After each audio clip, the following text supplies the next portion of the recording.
እኔ ኢትዮጵያዊ ነኝ ጎንደሬው እኮ ነኝ ወይ ጎጃሜው ነኝ እኮ ወልዬው ነኝ ጉራጌው ነኝ እያለ ወደ ሆነ ጎሳው ወይም ወደ አካባቢው ስም ወደ አገር ሊሆን ይችላል ራሱን ወደዛ እያስጠጋ በዛ ምን ያደርጋል ይኩራራል።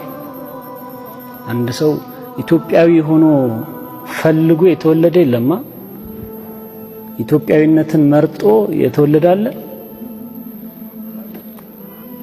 ለምሳሌ ወሎዬነትን መርጦ ጉራጌነትን ወይ አማራነትን ወይ ትግሬነትን ኦሮሞነትን ወይ ኬንያዊነትን ጃፓናዊነትን መርጦ የተወለደ የለማ። እንዴት ሰው ከስቡ ባልሆነ ነገር ይኩራራል? ይሄ የሱ ከስብ አይደለም።